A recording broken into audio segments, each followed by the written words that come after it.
세 번째는 유괴다. 6가지 재주, 생활예절 예와 음악 악, 활쏘기 사와 말 몰고 타기 글쓰기 서와 새말 수이다. 모두 그 일상생활 속에서 생겨난 일을 실제 생활에 본보기로 적용한 공공규범이다.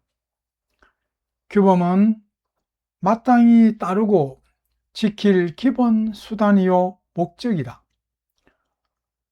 육덕은 마음 공부고 육행은 몸가짐의 행실 공부라면 육예는 재주를 익히는 지식 공부다. 생활 속의 실질적 지식과 덕성 수양이다. 이 6가지 유계를 잘 실천하는 사람을 선비사라 하였으니 공자님께서 제자들을 가르치신 기본 지식이고 유학 공부를 위한 폭넓은 실천 내용이었다. 생활예절 예는 어느 쪽에도 치우치지 않는 근본을 말한다. 근본이란 제사에서 예로 가장 잘 나타나니 몸가짐, 옷차림, 말씨, 밥상머리 등에 특별히 통제를 가한다. 제사는 생명을 꾸려나갈 수단으로 완전한 존재에게 행하는 필수 행위다. 한편 공경의 마음을 귀신에게 바칠 때는 음식을 사용하였으면서 음식이 생명을 지속하는 기초수단임을 알 수 있게 한다. 예는 5가지가 있다. 좋은 일에 대한 길례가 12조목, 나쁜 일에 대한 흉내가 5조목, 손님을 대접하는 빈례가 8조목, 군사에 대한 군례가 5조목, 아름다움에 대한 가례가 6조목이다. 악은 어울림이 생겨나게 하는 밑바탕이다. 마음의 어울림 방법을 음악에서 찾고 깨를 내어 이끌었다. 6가지가 있다. 황제의 음악 운문, 제요의 음악 함지, 제순의 음악 대소, 대우의 음악 대하, 성탕 상의 음악 대호, 무왕의 음악 대무이다. 활쏘기 사는 활쏘기로 덕의 행실을 보이는 것이니 5가지가 있다. 화살이 관역을 뚫고 화살 촉의 흰 부분을 보이게 하는 백시, 앞에 쏜 화살 뒤로 3개의 화살을 연속으로 날아가게 하는 3년, 긴 머리는 높고 화살 촉은 낮게 날도록 하여 번쩍번쩍 빛나는 모양 염염년의 염주, 신하가 화살을 쏠 때 감히 임금과 나란히 서지 않고 환자, 척을 물러나 사양하는 양척 4개의 화살이 관역을 우물장차처럼 관통하는 정의이다. 말 몰고 말 타기 어는 말을 타고 몰 때 바르게 함을 말하니 5가지다. 첫 번째, 방울화와 방울난의 울림이다. 방울화와 방울난은 방울이다.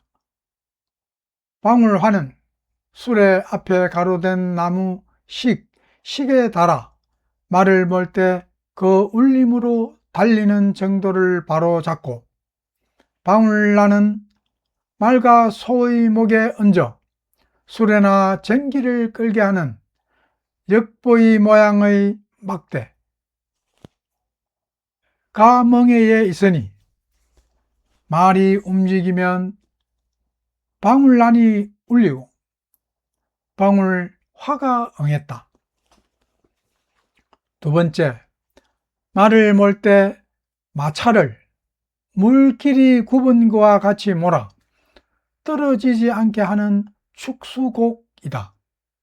세 번째, 임금을 나타내는 표시로 규율에 맞춰 주둔한 군대의 군령, 원문 같은 것으로 수레를 급히 몰며 달려 문에 들어갈 때 만약 조금이라도 치우치면 수레의 굴대가 문지방, 문어를 쳐서 들어가지를 못하는 과군표이다.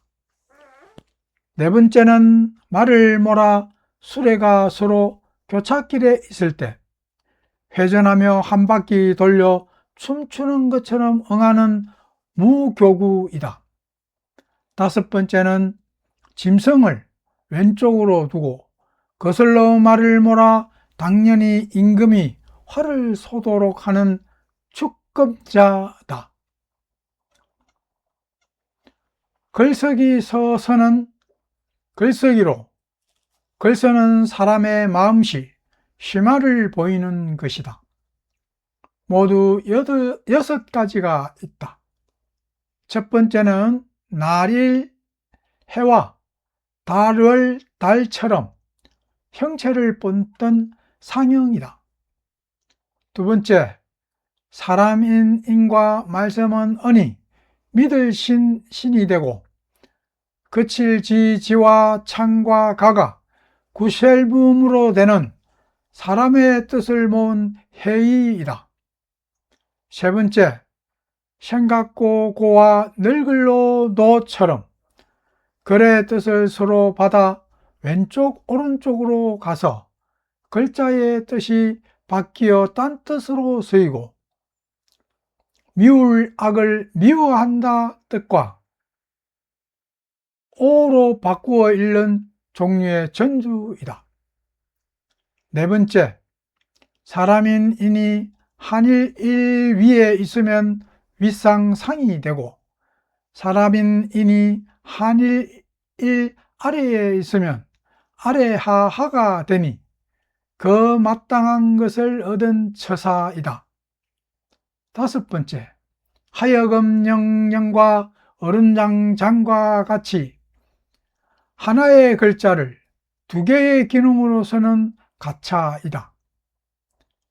여섯 번째, 강강강 물하하와 같이 물수수로 형상하여 장인공공 오를가 가 소리가 된다. 해성이다.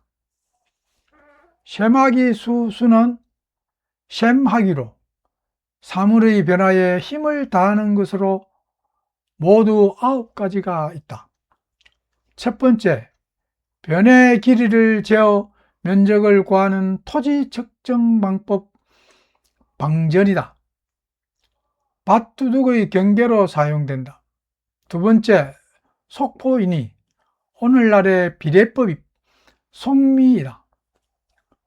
물건을 사고 파는 교역, 바꾸고 고치는 변역에 사용된다.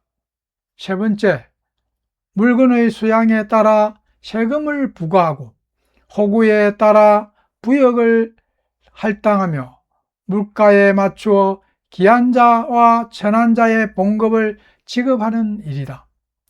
기하고 천한 것에 따라 세금을 정하는 것에 사용되는 세분이다. 세분의 세는 차등의 뜻이다. 네 번째, 제곱근이나 세제곱근 등을 계산하여 답을 구하는 계방법으로 제곱근, 평방근을 구하는 방식이다. 곱과 제곱의 정맥, 둥글고 모난 것의 방언에 사용되는 소광이다. 다섯 번째, 상은 헤아린다는 뜻이다. 공사의 공정을 헤아리고 적실, 합산에 사용되는 상공이다. 여섯 번째, 수송의 형편을 살펴 고르게 하여 멀고 가까운 곳에 노역을 부린 노임, 노비로 사용한 균수이다. 7번째, 넘치는지 모자라는지 과불급을 알아내는 3법으로 섞여서 숨어 나타나지 않는 수, 언잡 등을 나타낼 때 사용되는 역류이다.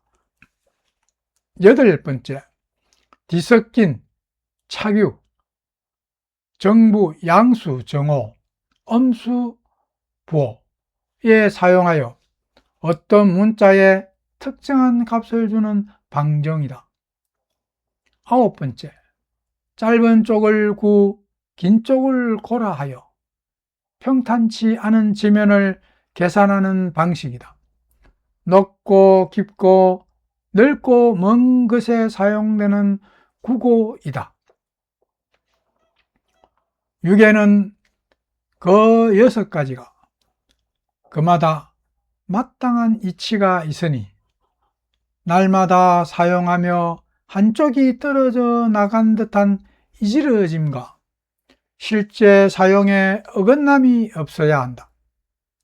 예절은 그 가진 폭이 너무나 넓고 강대하여 생활 곳곳에 일일이 관여하여 형편에 맞는 몸가짐과 말씨, 옷차림은 생활 속에서 녹록치 못하니 나 외에 사람을 귀하게 여기고 유교의 이치를 잔재주에 그치게 해서는 안 될 것이다. 이리하여 마을에서는 8가지 형벌로 사람들을 바르게 살핀다. 첫 번째가 효하지 않는 벌이요, 둘째가 친족간 화목하지 못한 벌이요, 셋째가 외가 저가와 화목하지 않음의 벌이요, 넷째가 공손하지 못한 벌이요, 다섯째가 친구 간 믿음이 없는 벌이요, 여섯째가 어려운 이웃을 돌보지 않는 벌이요, 일곱째가 없는 말을 지어내는 벌이요, 여덟째가 사회를 혼란스럽게 하는 벌이다.